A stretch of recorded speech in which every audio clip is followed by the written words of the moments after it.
Kicklet'in yeni bölümünden herkese merhabalar arkadaşlar. Ben Mert. Bu videoda sizlerle beraber yine bir Travis Scott işbirliğinden bahsedeceğiz. Kendisi Nike ile beraber yeni bir silüete daha imza atıyor. Bu silüetin ismi de Nike Zoomfield Jacks. Evet arkadaşlar, ölmedik. Çok şükür yaşıyoruz. Kanala uzun süredir tabii video atmıyordum. Ne yapıyor, ne ediyor bu adam diye soruyor olabilirsiniz. Sormuyor da olabilirsiniz ama ben yine de anlatayım. Yaklaşık bir 7-8 ay öncesinde falan İstanbul'dan taşındık. Haliyle taşınma süreci, yerleşme süreci, taşındıktan sonra Japonya'ya gittik, döndük, işler güçler falan filan derken kanala da bir video çekme, video atma fırsatı bir türlü bulamamıştım. Video setup'ı da haliyle değişeceği için sürekli olarak gözümde büyüyordu. En nihayetinde dedim ki artık bir şeyler çekeyim. Elimde birkaç tane de ürün var. Yani bunları da sizlerle beraber paylaşayım istedim. Kendimde o gücü kuvveti buldum ve karşınızda bu videoyu çekeceğim. Sizler de izleyeceksiniz diye umuyorum. Evet, bu videonun konusu tabii ki de başta söylediğim gibi Nike ile Travis Scott abimizin yeni işbirliği olan Nike Zoomfield Jacks modeli. Bu model arkadaşlar hibrit bir model. Yani daha önceki Nike modellerinden esintiler barındırıyor kendisinde. Ama tabii bu modelin kendisini görmeden önce bir kutusundan başlayalım. Yani ayakkabıların kutusu sizin için ne ifade ediyor? Yani çok bir şey ifade etmiyor aslında. Neden? Çünkü ayakkabıların kutusunu giyemezsiniz. Ayakkabıları giyebilirsiniz arkadaşlar. Ama tabii branding açısından vesaire bu tarz işbirliklerinde custom yani özel yapılmış kutular benim her zaman ilgimi çekmiştir. Bu kanalda da bunun örneklerini gördünüz daha önce. Bu kutu da bizi şaşırtmıyor. Şöyle kameraya gösterirsem çok güzel mavimsi ve işte o limon sarısından biraz daha böyle desatüre bir sarı, artık bunun rengi tam ne deniliyor bilmiyorum. Bir kutu bizi karşılıyor bu ayakkabıda. Üst kısımda Jack logosunu görüyorsunuz. Cactus Jack markasının kısaltılmış bir hali. Bu Travis Scott abimizin kendine ait olan markası oluyor. Burada da zaten Cactus Jack logosunu görebiliyorsunuz. Hemen şuraya tekrardan göstereyim. Bir de şöyle göstereyim size. Üstten de almıştır diye umuyorum. Geri kalan bildiğiniz bir aslında Jordan kutusu şekil itibariyle baktığımız zaman. Yani bu ne demek oluyor? Biraz daha premium diyebiliriz bunun için. Mesela Cactus Corporation Air Trainer'larda bu tarz premium bir kutu görmemiştik. Bu modelde belki de yeni bir silüet olduğu için Nike için böyle custom güzel bir kutu yapmayı düşünmüşler. Aynı şekilde kutunun kapağını açtığımız zaman da bizi yine custom edilmiş kendine has özel bir kağıt karşılıyor. Çok güzel bir dokusu da var arkadaşlar. Böyle emboss dediğimiz biraz böyle kabartmalı bir kağıt kullanmışlar. Üstteki şu logoyu kağıtta da kabartma olarak görüyoruz. Ve 1001 tane kağıdı açtıktan sonra gördüğünüz üzere Nike Zoomfield Jacks bizi karşılıyor arkadaşlar. Şöyle biraz yakın çekim yapalım. İyice görün ayakkabıyı. Gerçekten güzel gözüküyor. Birazdan detaylarına ineceğiz zaten. Şöyle üstten de gösterelim. Birazdan detaylarına ineceğiz. Ama genel olarak baktığım zaman bu sefer bence yapmışlar. Tabii kime göre neye göre burada tamamen kendi düşüncelerimi bahsediyorum. Bana göre bu güzel hem renk paletiyle hem de silüetiyle gayet güzel bir ayakkabı olmuş. Jordan'lardan sonra belki de en favori Travis Scott collab'im şimdiden bu diyebilirim. Hemen diğer parçayı da çıkartalım. O ekstra bir bağcık. Bedava bir şey. Bu kutuyu tekrardan şöyle gösteriyorum size. Hemen sağını, solunu, arkasını, önünü şöyle de önden gösterelim. Ve bunu bir kenara bırakalım. Kutuyu da bir kenara bıraktığımıza göre ayakkabının detaylarına inebiliriz. Öncelikle şurada ekstra bir bağcığımız var. Bedava şeyleri seviyoruz her zaman dediğimiz gibi. Bu tarz collaboration ürünlerde de ben en azından yani 2-3 tane falan ekstra bağcık her zaman bekliyorum ki farklı farklı kombinler yapabilelim bağcık kısmında ayakkabının. Şimdi bu ayakkabı arkadaşlar Başta da söylediğim gibi hibrit bir model. Yani evet, bu collaboration'a özel tasarlanmış bir model diyebiliriz ama geçmişten bazı modelleri de görebiliyoruz burada. Tabanından başlarsak en obvious, yani en ulu orta olan şey, tabana direkt olarak Air modelinden bir taban olarak karşımıza çıkıyor. Burada da şöyle bir köpek balığı dişi şeyi var, deseni var. Bunun sebebine de birazdan geleceğiz, neden olduğuna dair. Hatta hemen gelelim. Şurada bir Shark yazısını görüyorsunuz. Şöyle kameraya da gösterelim. Shark yazıyor. Burada da o Shark'ın dişlerini görüyorsunuz.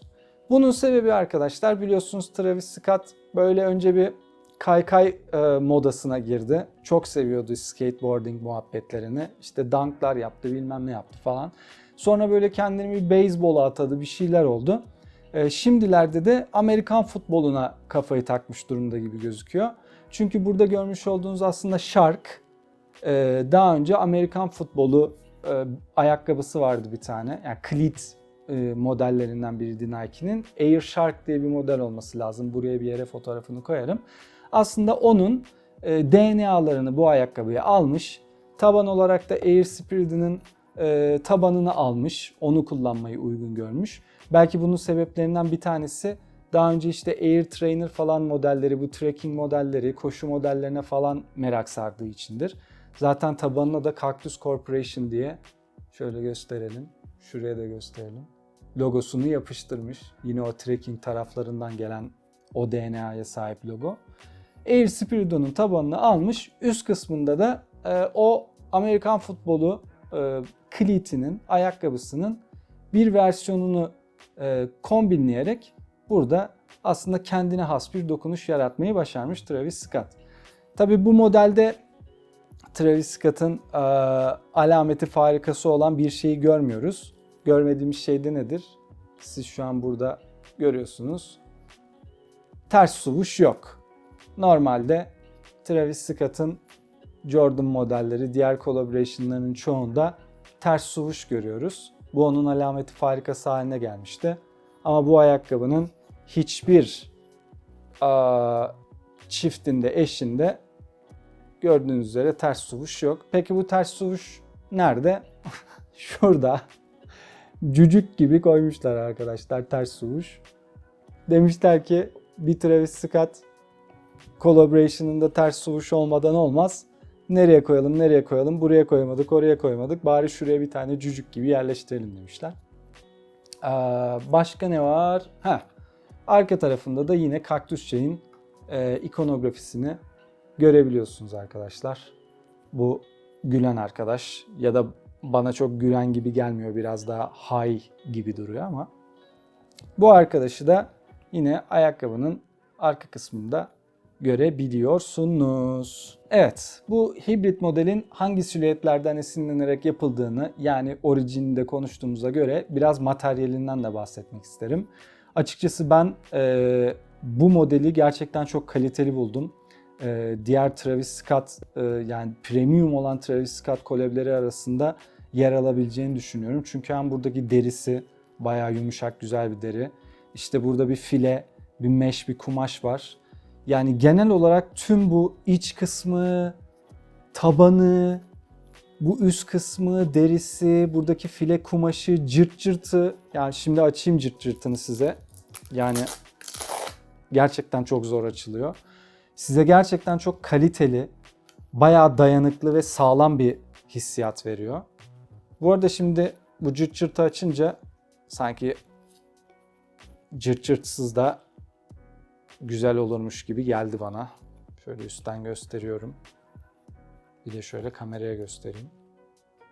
Yorumlarda konuşalım. Sizce cırt cırt iyi mi, yoksa cırt cırtı kaldırmalı mı?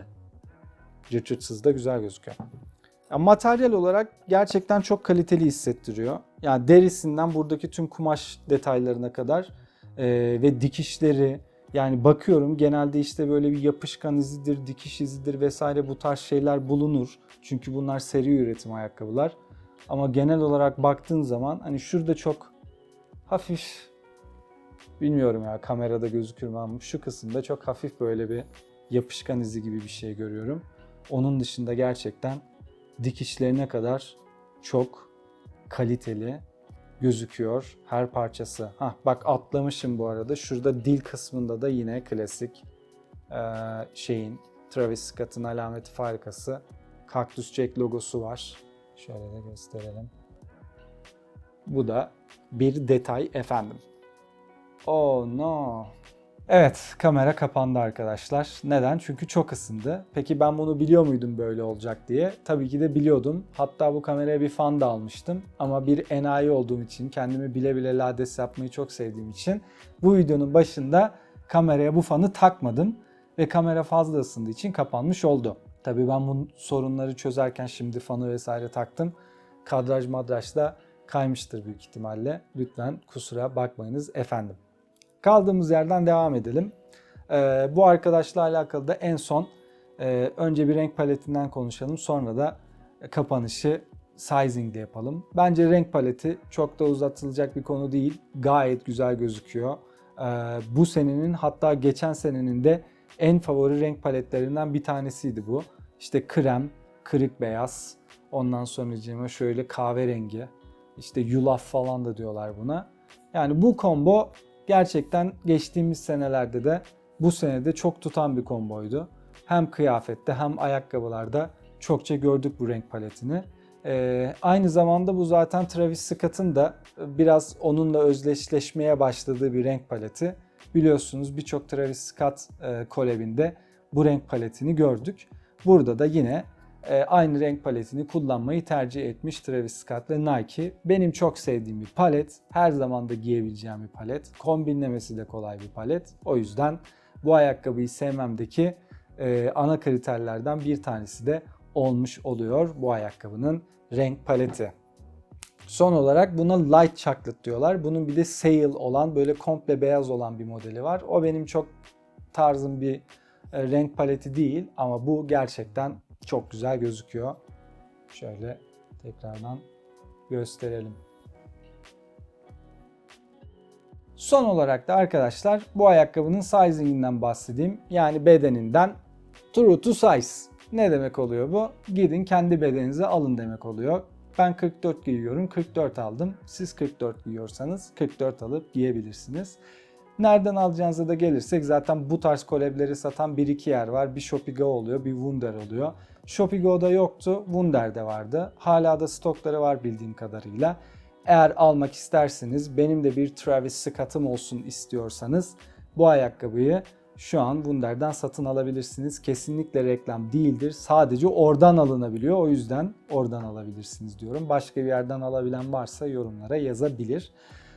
Fiyatı itibariyle de yani etrafta herhangi bir Travis Scott collab'i bulamazsınız bundan daha ucuz olduğunu düşündüğüm. Zaten Affordable Travis Scott collab'i olarak geçiyor. Sağda solda konuşuluyor. Bu arkadaşın kendisi diyelim ve Kicklet'in bu bölümünü de aylar sonra sonlandıralım arkadaşlar.